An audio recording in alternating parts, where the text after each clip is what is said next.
The goal of this podcast is to help you break in and thrive in advertising. We do that every week by sharing the stories and advice of those rocking it on the other side.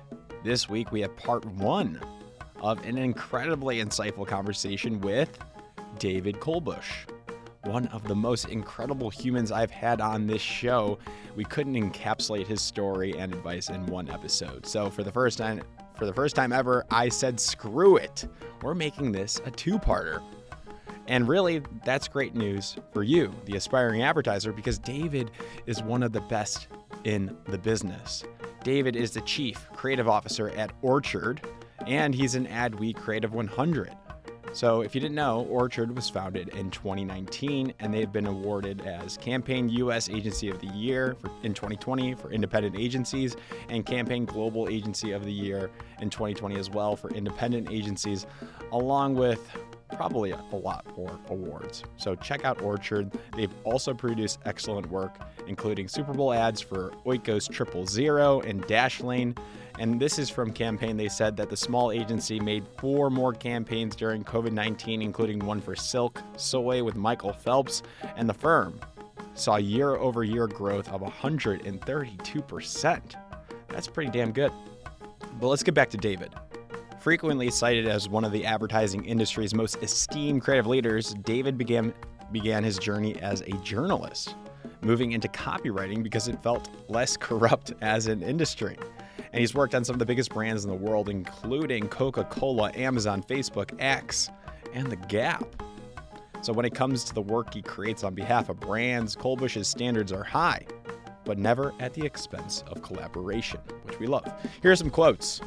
Kolbusz is known for being one of the ad industry's most sought-after creative leaders, and his next move after Droga 5 has long been a subject of speculation.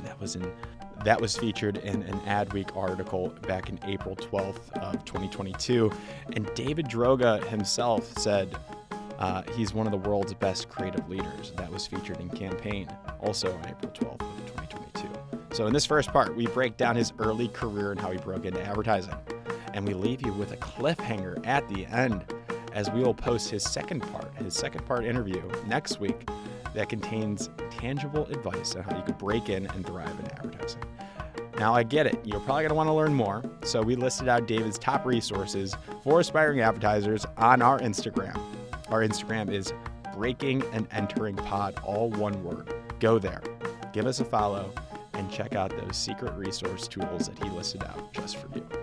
Now, on with the show. This is the Breaking and Entering Advertising Podcast, and as usual, I am your accomplice, Gino Schellenberger.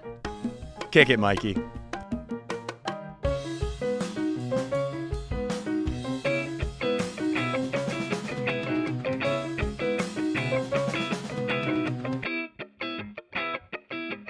All right. David Kolbusz, welcome to the Breaking and Entering Advertising Podcast. Thanks so much for coming on. Good morning. How are you doing today in New York? That's where you're at? I'm in New York. I'm feeling very good, very plucky. I feel like I've got a lot of energy today. Good. Is this your first meeting of the day? My first meeting of the day, not my first call of the day. Okay. I've had a couple of social calls. Social calls? No social calls during the work week. I know. But London's a few hours ahead.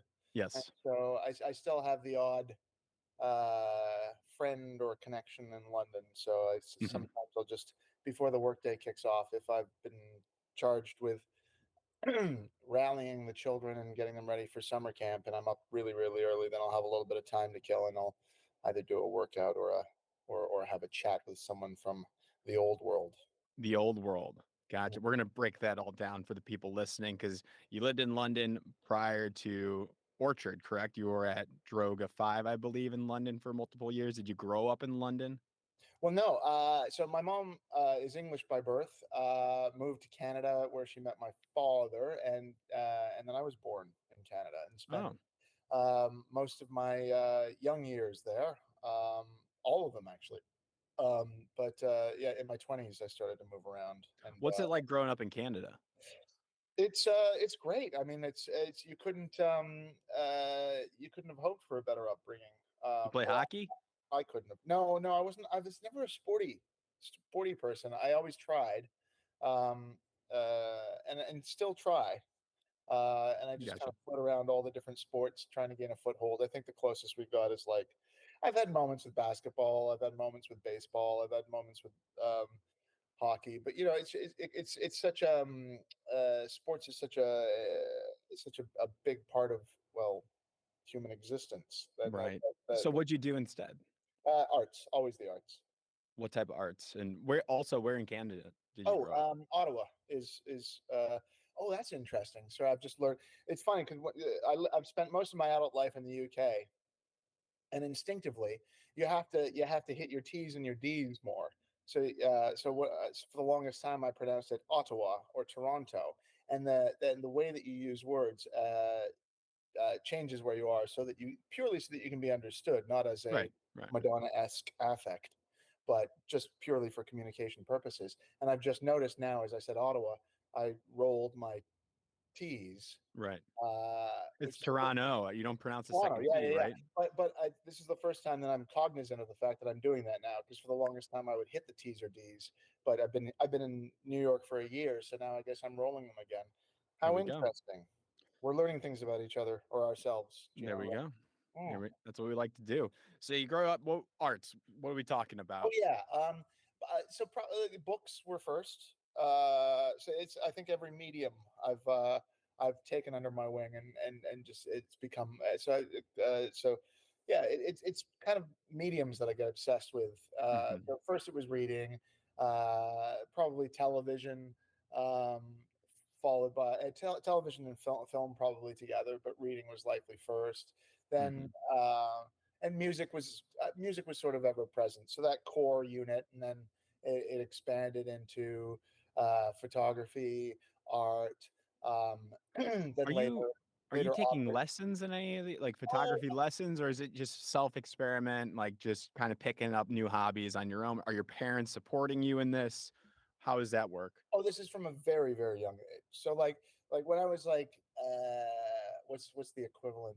So grade one, we're back in the grade system. Grade one, so I was like about 6 years old. So I never got any sports trophies or anything like that, but I got an avid reader award, is what it was called Nice. in my school. So like even from a very young age, and then that translated into writing, and so writing is probably the first creative act that I ever did. Um, and then yeah, music came later, and drawing. I was never particularly good at drawing. My ambition was always far greater than my aptitude. um and I took lessons, cartooning lessons and stuff like that at an early age, instead of like the sports camps. I went through all the sports camps. I think I was injured at every sport. My parents would sign me up for a sport, I'd get injured in the first lesson, and then I'd quit the sport. And then eventually they capitulated and put me into like drawing classes or writing classes or something like that. And And that was a better fit for you. You that's where I enjoyed it. found my footing. Yeah, Gotcha. yeah. So arts base growing up instead of sports, and that was in Ottawa, Canada. Mm-hmm. And then what happens? And is there any, you said TV, you were watching television. TV, film, kind of like I was a consumer of the arts and culture more than I ever was an active participant. I draw my own comics, write my own stories, but never with any real sort of millennial or Gen Z-esque ambition. There was no hustling at the age of 13. I was always kind of, but that's more of a phenomenon due to um, accessibility of the resources to create. Uh, Yes, and we'll talk about that for sure. Like, yeah, yeah, yeah. I there's a wish lot of I pressure was 13 too. now, actually.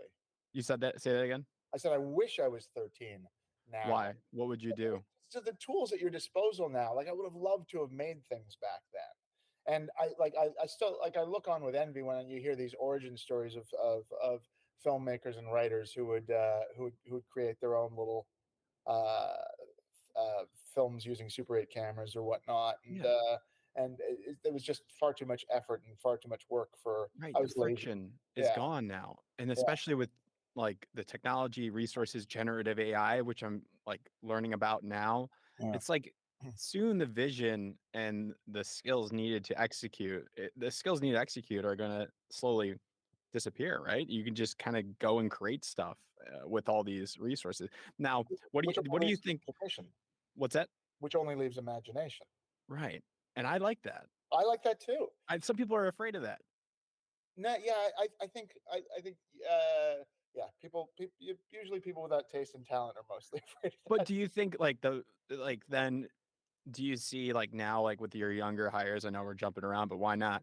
Do you see like people are just quick to create and like spend a lot of time on the ideas, or Yeah, is well, there a lack of thought no, beforehand? no, I don't think so. I think, but we're very careful about who and how we hire, and Hmm.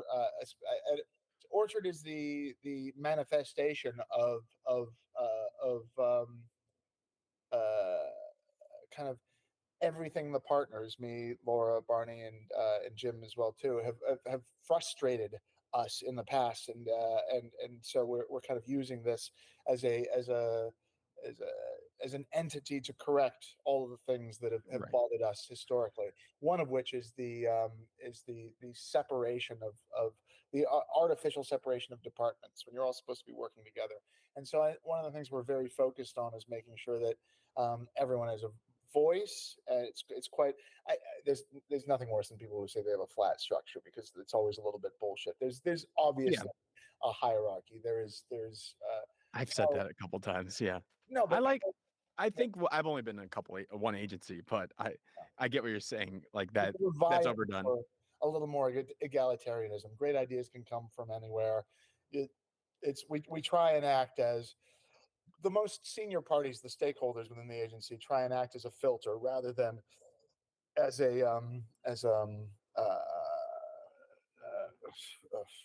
kind of like an overbearing architect of all comms. How many people are at your agency? Um, Probably between 30 and 40, I Can think. you Clients, yeah. So you are saying that you have a flat structure without Well, saying it. we were flat curious, shall we say?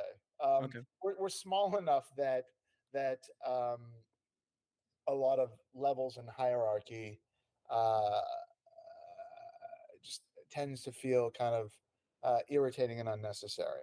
Yeah. Um, and I That's think, probably why you went over there, right? Or yeah. started it. Well, I think that historically I've actually been pretty good at navigating away from agencies that are too rigidly structured, or if I have been at a larger agency, I've managed to find my people, as they would say, and kind of create a group of individuals within an organization, and we just sort of operate within that larger. Yeah. I guess they call them groups in much larger agencies. Yeah. Yeah. I hear you on that. Well, that piques my curiosity, but I want to get back to how you got involved in all this real quick. Oh, sure. Yeah. So we'll get to where you're at today and the lessons along the way, but um back to Ottawa in Canada. So Hmm. what are you doing there, and when did you discover, like, I guess let's fast forward high school, like college decision day. Where Sure. did you want to go? How did you go about choosing what to study? Did you know you wanted to do advertising? Run me through your senior year of high school, Right. like Right. time. Right. Right. I think I had a good senior year of high school in the sense that I had some really great teachers. Oh God, you're always supposed to remember the teachers. Mrs. Baldwin was one of them. She taught me politics, and she was exceptional. And there was another one who taught American history, and she was phenomenal. And I forget her name, and I apologize. Uh, if you're out there listening, other teacher, you're amazing too. But yeah, it was history and political science, Okay. and they did such a great job of bringing those worlds to life that I naturally felt a kinship with those topics of study, and so I went into my college years thinking that that's the path that I was going to be headed down. History, politics, be Yeah, maybe a politician, maybe a lawyer. I could kind of see, I had perhaps. I don't no know. idea. I just, for the first time in that final year of high school, I wasn't flunking, and it was because of these courses, and I felt great You about. weren't flunking. I wasn't flunking. Yeah. So, um, but then then their electricity, what they brought to the classroom, didn't carry Isn't it forward. great? I love those. I love those people. I love those teachers as well too. But it Can was we find are those people in agency life, you think? Like those mentors, those teachers? Have you had anybody like that? Like that it's same energy? Anybody come to mind? from like agency life. Oh Yeah, yeah, like professional world. there's always great teachers. But with Uh, that same like spark that have helped you navigate, were there any big mentors, teachers in professional life that you've had that are on the same playing field as those high school teachers? I would say that at every agency I've been to, I've learned from a variety of people, and they've been guided. So like, my first job was at TBWA in Toronto. Okay. Uh, that's right. That was my first ad job, and there were a coterie of really brilliant individuals who like there was Simon Creed and Simon Duffy. There was Simon Creed and Simon Duffy. Simon Crete and Simon Duffy. There was Creed. Dan Vendramin and Darren Clark. They were really instrumental in the early years. There was um, uh, Dan's brother Ben Vendramin and Pat Parisi, and that formed the core unit of um, of Gotcha. the more senior teams at TBWA. So they were sort of like they were a collection of three teams that who sort of acted as mentors, which were a lot. So a lot of the early learnings were Yeah, it's so foundational, I feel like, for people, like for our listeners to show up to yeah. the agency. Like, I don't know how some agencies are, how Orchard runs it, whether it's in person a couple days a week or not. I'm of the philosophy like you should try to bridge the gap and try to show up and learn and develop these Oh, for sure. relationships. Like especially younger age, you can see those creative directors or people that might be more senior traveling around. They have to. But Uh, if you're young, like get in the office and show up. And I think so. Yeah, for sure. Um, I've enjoyed the remote experience as well, but nothing really beats the energy, and you could definitely have energy does translate through the computer screen, but yeah, there's something about that in person energy that yeah, really actually sparks things, and it allows you to flit about and um, take things from other people and kind of mhm, find. And that's like to your question about a mentor. If we're talking about do's and don'ts as you kind of yeah, weed your way through the early years of advertising, uh, I wouldn't just try not to have one mentor, yeah. because what you should be trying to do, I suppose, is develop an individual voice, one that's your own, but you learn skills and what to do or what not to do from a variety of different people, and the aggregate effect of all that information should help form who you are as a creative person. So take from a variety of individuals Now, rather than just one. and I will warn, I have seen people that go shotgun method Uh, and they like reach out to a million different people and try to get all their advice on their portfolios. And they go on LinkedIn, they go, I'll take any advice from anybody. I admire the effort, but I also think it's better to have a pool of 3, 4, 5 people that you consistently go to, take their advice, apply it or don't, rather than shotgun method or just go all in on oh, one. I you should, think yeah. definitely like have a core Oh yeah, roster. because chemistry is important as well too. Yeah, You're not just it's like it's like when you're going to see like a great therapist for one person might be a terrible therapist for another person. sure. And so you have to see a variety of different therapists Right. before you find one who works well or fits well with you. I don't know Yeah. why I found a therapist rather than life Hey, partner, but both work. same applies for dating, same applies for therapy, same Right. applies for everything. It's chemistry and the energy between humans is hugely important. And if you take guidance from the wrong people for you, Mhm. that could have a net negative effect. Did you find those mentors at the same agency that you worked at currently, or did you look out beyond other agencies? Oh, Because it's that's hard.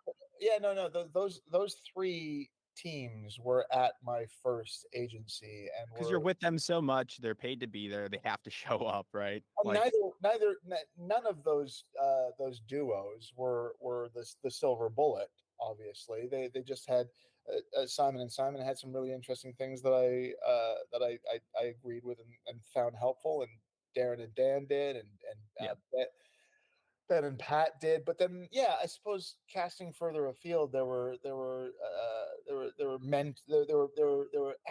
Canadian advertising scene at that stage, especially in Toronto, was interesting. It was a really fertile period. So there were people that you were fascinated by.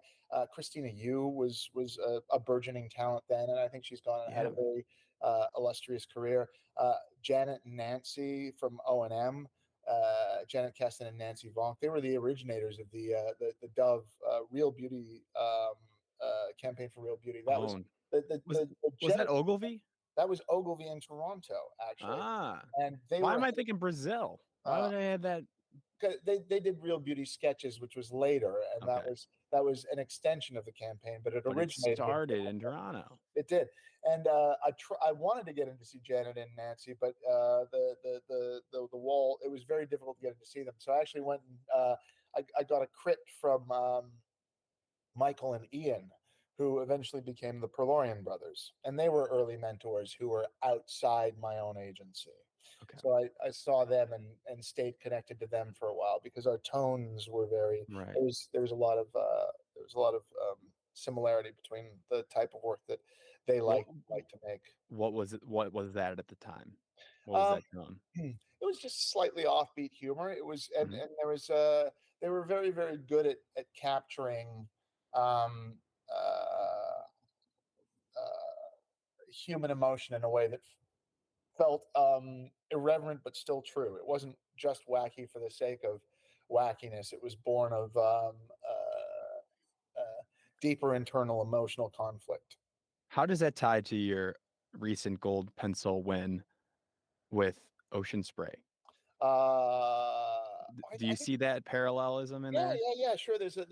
I mean, it's a meandering line, but there's a line, obviously. But yeah, I think that probably still holds true. The Ocean Spray work does take that the slight. It's a slightly offbeat execution of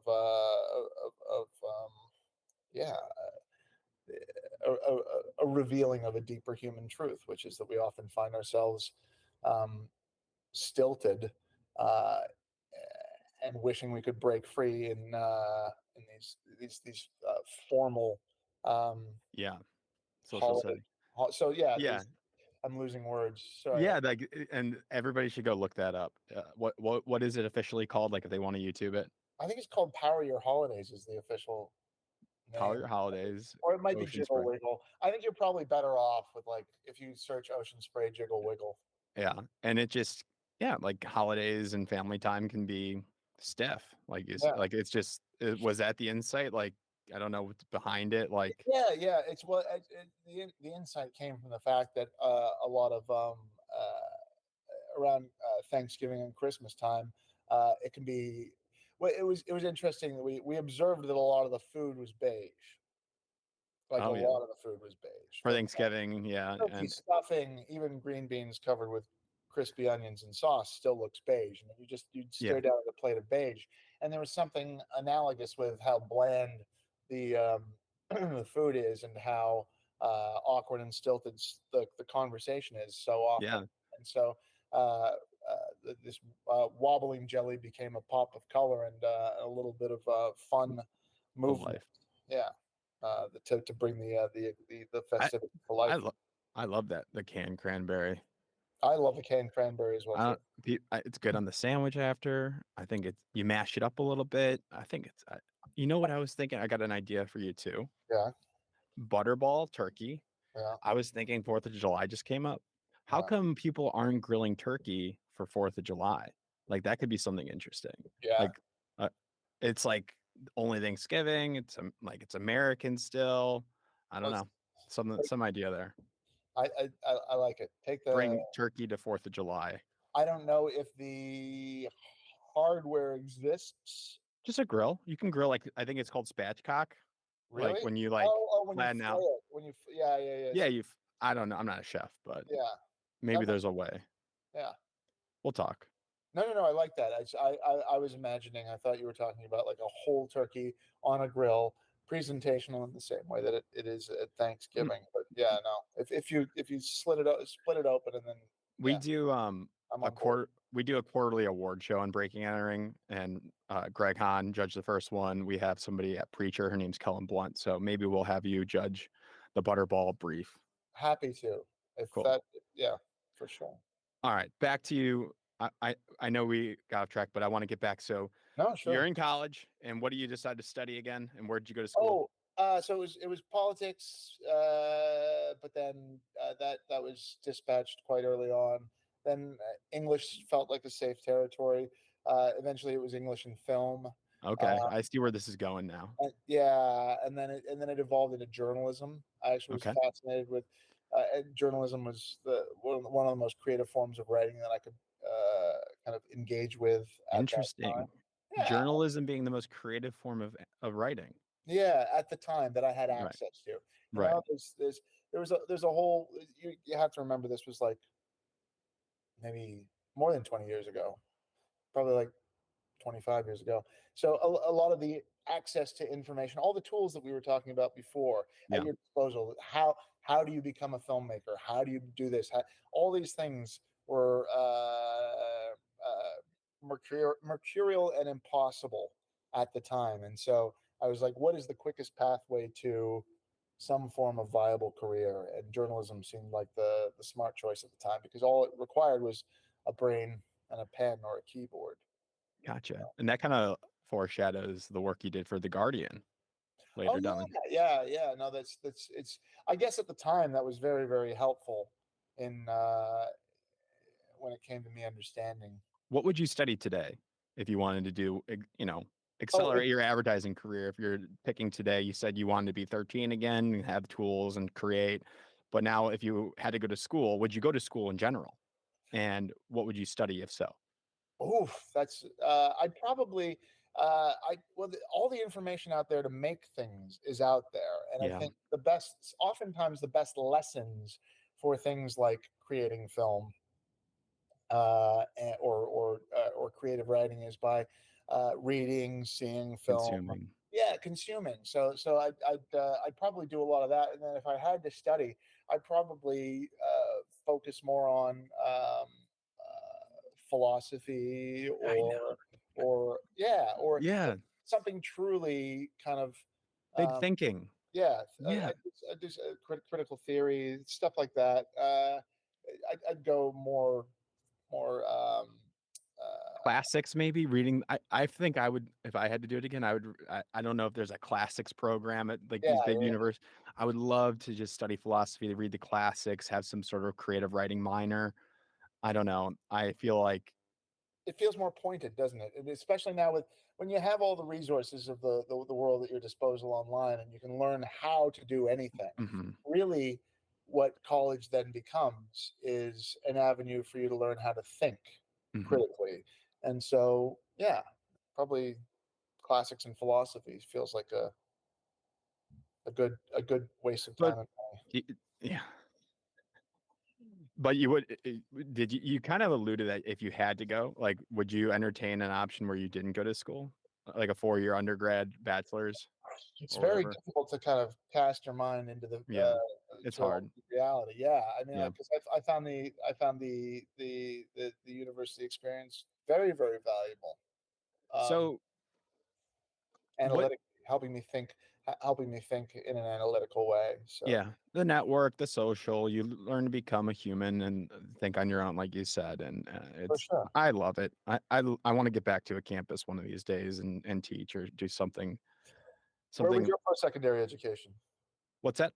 Where was your post-secondary education? I went to the University of Illinois at Urbana-Champaign. I studied advertising, and they have a really large advertising program. And we could talk for hours about the undergraduate advertising program. I think it's interesting, but I think if I had to go back, I would probably try to explore like a minor in advertising, if that was a thing, and like really study the classics. I want to get lost in some of those timeless like books and philosophy. I think that really intrigues me. I just started reading Finnegan's Wake again. What's it called? Finnegan's Wake, James Joyce. It's widely renowned as being the most difficult and unreadable book in the English. So why pick it? Like to the point that it makes Ulysses look like a cakewalk. Holy cow! Ulysses Okay. is easy compared to Finnegan's Wake. So why? Why is because there is a breathtaking exhibition on in London now. It's Anselm Kiefer at the White Cube, and he used Finnegan's Wake as inspiration for this incredibly thoughtful and immersive and brilliant um, show that's on there, and it made me want to dig into it again and kind of really. I think the first time I read it, I went through all 650 some pages, half understanding it, and this time I've decided to really kind of like break it down and get into the guts of it. So are you like when you actively read like that? How do you get in the zone? Because I'm still learning and I'm not the best reader. You said you were the avid reader award winner for your 5th grade class or whatever it might be. So how do you like mentally gauge yourself? I First was grade, nice. I was 6, yeah. Actually, funnily enough, I started reading it on public transportation, and I was just like, "Wow, I can't focus on this because There's people that do that, but they're probably not the hardest book ever to read. But light books you can read on public transportation." Yeah.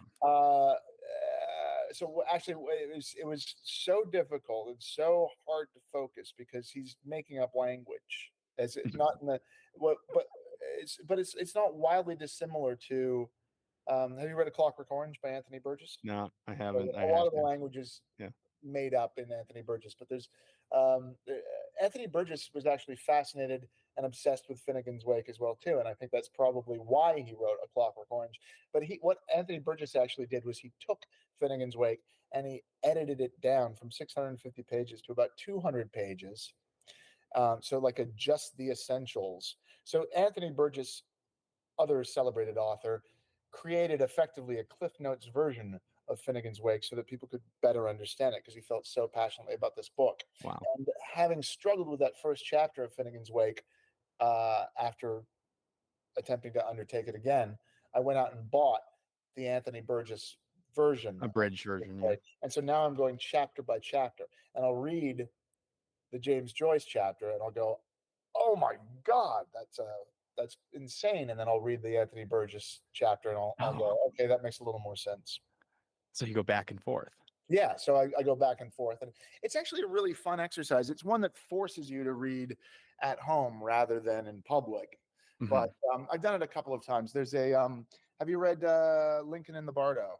No, I have not. That's a George Saunders book. It's actually he's a great short story writer. That's actually his only novel.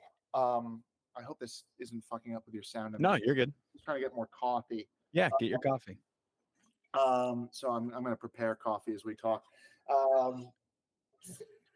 Just going to pour some water. You can edit this out. I imagine you're going to do some editing anyway, so this is not a big deal. No, this is good.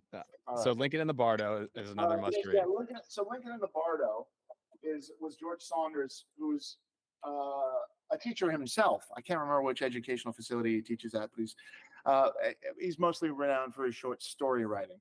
Gotcha. And but his first novel was Lincoln in the Bardo, and it's an oral history of well, it's the relationship between Lincoln and his son, as told from a cemetery, and it's all the dead people in the cemetery and their voices. So they effectively form this collective oral history. And because there are so many voices, there was an audio book made of it with different voices. All these incredible different voices. Nice. Some amateur, some professional. And so I actually the first time I read Lincoln in the Bardo, I had the book, but I also had the audio book, and I did a read along. Okay. And that was the first project of this type because it's actually also quite it's a tough book to wrap your head around. Yeah. I think it won the Pulitzer or the Booker or maybe both. I'm not sure. It's a monumental achievement in writing. But that was the first kind of like stay at home, read, listen, consume a book in a different way type experience. And so that's what I'm trying to do is have another one of those where I'm being a little slow and deliberate about how I consume the artifact. I love it. Yeah. Well, thank you for those recs. I want to get to now your first job and how you actually broke into advertising. Sure. So that was TBWA. That was TBWA. We hinted at that. How did you get there? Did you have a portfolio? Did you know you wanted to be a creative? Did you want to go account management? Did you have a mentor? What was the process to get your first job? Was it an internship first? Give me the rundown. The Breaking and Entering podcast. This is the big part of the show. Yeah. No, I did a 1-year course after university. Humber College in Toronto has a very, very good copywriting program. So Humber and OCA were the two big schools in the Toronto area, and kind of the two of the bigger schools in Canada for creating ad talent, forming them. Okay. OCA is mostly visual design, art direction. Humber is writing. So you usually, and the two colleges kind of worked in concert to pair writers with art directors. Is this like an official college? Is this a portfolio school? Do you get a degree? Is it one course? What is this? Is it accredited? Is it respected? Oh yeah, respected, accredited, official colleges, not specifically for advertising. There's other disciplines. Okay, so in both of them. Gotcha, but they have this certificate, maybe one. Yeah, I think it's certificate courses. Yeah. Is it still going on now? Yeah. Absolutely. Okay.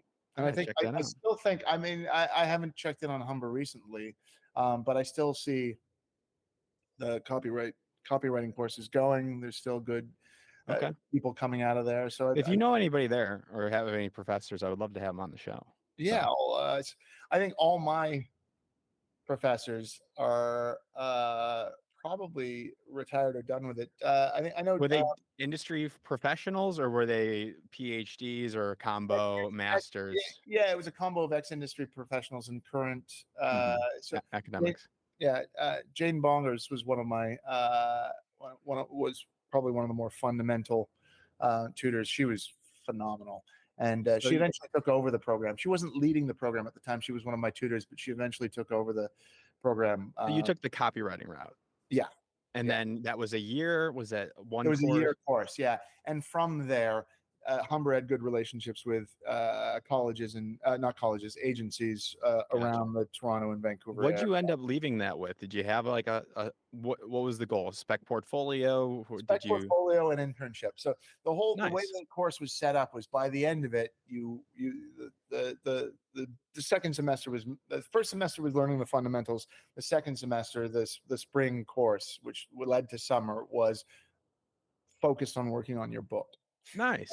And if you managed to get in at that stage, all the agencies were looking and pulling from schools. So if you managed to get an early internship, then you were considered one of the stars of the program. How many people in the program do you remember in your class? There's probably like 30 or something like that. Gotcha. You working together, a little bit competitive, having fun. Yeah, for sure. It was all friendly and healthy competition. I mean, a lot of I think everyone had. There was a lot of distinct styles, so there weren't. I think the best students in the class do themselves. Probably 4 or 5 of us had all quite different types of work. So it didn't ever feel like anyone fighting for a job. I gotcha. Did you then pair up with the other college, like, because did your book look like a copywriter's portfolio? You'd frequently, pair with the other college. Hit them up and yeah, exactly. That's smart. Why didn't they merge them, or they're just two different institutions? Different institutions. I think it was just more a marriage of convenience. Did your school that you went to not have an art direction program, or is it not? It was just weaker, and you're saying the other institution was notably stronger for art direction? I think that was the case. Yeah, Understood. If I'm remembering correctly, I feel like it was more of a design program rather than art direction at Humber specifically, which is why, because design and art direction are obviously very, very different disciplines. Yes. That people will frequently conflate to negative effect. Yeah. There's the kettle whistle. Sorry. All good. Gotcha. So then TBWA Toronto, is that correct? Did you have the internship there, or did you? Okay. Yeah. So I got an early internship. Hold on, let me just get rid of this coffee and down it. No, I'm making it. So I got to throw away the old granules and introduce the new ones. What are you rocking there? French press, kettle? French press. Nice. That's probably the best way to make coffee, right? I I go French press, and I'll also keep a jar of instant. And usually I'd use instant in this circumstance, but I've just run out of instant, so I have to make it, and you have to hear the kettle whistle and whatnot. It's a beautiful thing. It's a beautiful thing. So the yeah, internship, and you interned as a copywriter. They loved you so much that when your internship was done and you graduated officially from that 1-year program at that college, they said, we got to have David on. That's exactly right. That's no, exactly right. Okay. I hear you. I have no more to add. So do you still recommend that same program then? I know the portfolio schools, there's a bunch of them out there, different options, but that 1-year program, did your parents, were they on board with it, or whoever your support, your guardians were they cool with that? Did you have to convince them? Do you have to pay it on your own? What is that process like? Do you still recommend people to go there? Give me the rundown. Yeah, at that stage, the post-secondary education, the financial burden fell on me. So which is like a nice little push, right? And it actually, sure. And I think I took out a loan to pay my way through, and I was a little skin in the game. I was living on my own. I was in Toronto. I was free. I was a freelance journalist at the time, working retail to subsidize, because freelance journalism wasn't paying a ton at the time, probably still doesn't. And then I was just like, I have to, the journalism thing I don't love. And retail I obviously don't love. Where'd you work retail? I worked at the Gap in the end. I managed a Gap, but before that, it was mostly like record stores and bookstores and stuff like that. But when I moved to Toronto, no record stores or bookstores would hire me. So I did clothing retail. That's good stuff though. Good experience. I'm actually very, very I feel blessed to have had that experience, because that was what got me interested in fashion, which was another discipline that I eventually another artistic discipline, which I'm now obsessed with. So. Oh, gotcha. Yeah. Yeah. I think retail, or like being a server, those are great, like customer service oriented jobs for people that are not, like, they can't land that internship just yet. Like, you still get so many skills working retail or being a server at a restaurant. Those are those indirect skills that you can't go wrong with. And if you learn how to spin that narrative, talk about it in an interview, that's like actually a really good point. We can all recall and resonate with people that are servers or in retail, right? I've never thought about that, but like all the, like, being able to manage and handle difficult client interactions, a lot of the foundational elements of my ability to do that stem from being able to put up with tough customers in retail. That's a really great point. Actually, I never really thought about that. Yeah. I know I worked at Nordstrom, and that was a great experience, just known for customer service. Like, they trained us really well early on, like a good high school, like summer college job when you don't have that internship. So, but you got in TBWA in Canada. All right. I know we don't have much time, but I want to get to now biggest moments, biggest lessons in your career, biggest work that you've made. What are you most proud of looking back in your career in about 10 minutes? Like, Gino, would it help you if we had another hour? Not now. Should we do a part 2? If you want to do a part 2, that way we don't have to rush anything. Okay. I can give you another hour next week if that helps. Yeah, that'd be cool. I think I've never done a 2-parter before, but I got lots of time. And you can edit it down. It doesn't have to be this long. It just seems the natural flow of the conversation. Well, let's hint at, because I would love to get another 30-40 minutes with you, but like, what can we hint at as a cliffhanger to the people, like, about your career? Do I make it? Do you make it? Does it all work out at the end? That's a bad joke, because obviously I'm talking to you, so I must have achieved something in my life. Yeah, not a great joke. Cliffhanger. What could I put? I will reveal one dark secret next time. I haven't really picked the dark secret. That's okay. But one dark secret. One dark secret. And the worst ad you've ever made. Oh, that's a good idea. Let's do that instead, because dark secret could be yeah. So we'll talk about the worst ad you ever made, The ad I'm most embarrassed about in part 2. And we'll bring it back to life. We'll share it on our social. Oh dear. Yeah, you got to own it now. I know. You got to own it. And then we'll talk about the best ad you've ever made. Yeah. Oh, you know what we should do? Because like bad ads are one, like bad ads that you've been bullied into making by bad clients is one thing, but actually maybe more embarrassing and more tantalizing is an ad that I thought was going to be great. Yeah, you believed in it. I really believed in it, and now when I look at it, I go, Jesus Christ, that's not good. And then we'll leave it at that. We'll leave it at that. Yeah. Great. Let's do my cringiest ad that I thought was going to be amazing, but didn't turn out as I expected it next week. I love it. A self-harm. Yeah, I can't wait. Okay. Because we always talk about the good stuff, so yeah, we know you got good stuff. We'll talk about the bad stuff.